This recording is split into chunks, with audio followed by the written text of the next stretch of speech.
I should make a full disclosure here before I ask George this question, which is that I used to work at Microsoft. I still do some work for Microsoft. I've even done some writing for Microsoft about HealthVault, so that's out on the table. And as a result of being a consultant to Microsoft, I got an email from Microsoft and HealthVault recently that offered me an opportunity at a steep discount to get my genome, my genetic code reported to me. And jumped at the chance, and all it takes is a saliva test. It's really simple. And then that'll all be stored in my HealthVault account. George, should I be worried about my insurance company getting access to my genetic code? No, and here's the reason why. When we designed HealthVault, it was very clear to us that the service was going to succeed only if it was absolutely crystal clear to the users that we operated it for their benefit and on behalf of them. We consider ourselves stewards and custodians of the data, but not in control of it in any way. So the way HealthVault's designed is exactly what people have been asking for up here, which is every access of that information has to be explicitly authorized by the individual user. So there's nothing happening, no data mining, no aggregation, no reporting of that data without the individual user's explicit knowledge and consent. Are there any legal protections out there more broadly, not just with HealthVault, but in general about the sharing of this kind of information as it increasingly becomes perhaps common for people to get information about their genetic code in order to get an early warning about potential diseases they may inherit? Should people be confident that only they will have this access to this information if they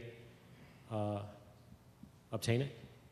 I'm not sure who I'm addressing here, who might be able to answer my question. John? Well, certainly HIPAA and the Privacy Act would be sort of the foundation of that protection, and while they're imperfect, they're robust enough to protect an awful lot of individuals from getting their health care publicly disseminated. So I think as we move more toward greater transparency in healthcare, more focus on value in healthcare, informed consumerism, and perhaps even some ambitious Medicare reform, as Ron is suggesting that might happen.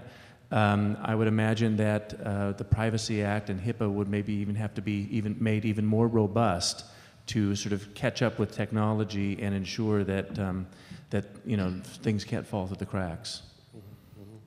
Also not sure who to address this question to, but on the other hand, is it possible, is it likely that privacy concerns may restrict the use of electronic health records such that their benefits can't be fully derived? Well, there's an old saying in the information security business that, you can make the safest computer possible is encased in concrete and buried 6 feet underground. So privacy, like everything else, privacy and security, there's a set of trade-offs that you're making between the benefit that you get out of some service and the amount of privacy and, well, not necessarily the amount of privacy, but the amount of control that you have over that information.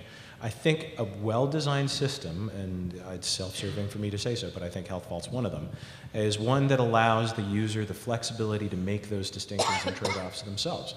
An example would be that for me, generally being healthy, not managing a chronic condition, not requiring any sort of, major care yet,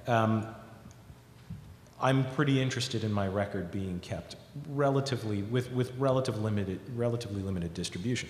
On the other hand, if I get a diagnosis of some sort of, pancreatic cancer, you better believe I start getting interested in clinical trials pretty fast.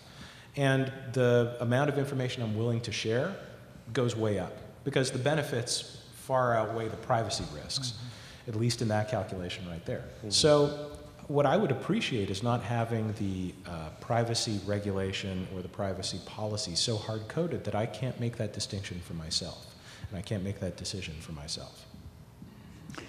I just want to make a comment. The Harris International did a survey of the public and asked them what information about them was the most private. And their healthcare information came out third. That number one was how much money they had in the bank, and number two was how much money they had saved up for retirement. And of course we know where the I mean, some people still keep their money in the mattress because they don't want it online or in a digital form, but that's the exception. And I think paper-based healthcare records are going to be obsolete in the not too distant future. Now we need safeguards like we have in financial information, but I don't think it's going to, it creates some viscosity, but it's not going to stop the inevitable. Mm-hmm. If you ask a physician about this trade-off of privacy versus information, the physicians would overwhelmingly say privacy is really important, but that information is even more important. You have a person in the emergency room who has chest pain and they're from out of town, and the key piece of information is what the old electrocardiogram looked like compared to the one that you've just done. If you don't have that information, you may do a whole set of exams that are expensive and risky, cardiac catheterization and so forth, that could be obviated by just getting an old electrocardiogram on an electronic health record. And if the patient's not currently able to provide informed consent, is not in a condition to do so, would that in fact be a barrier to obtaining that electrocardiogram? That would be a barrier, certainly. Hopefully there would be other family members there that could provide that. That could provide that. Uh-huh.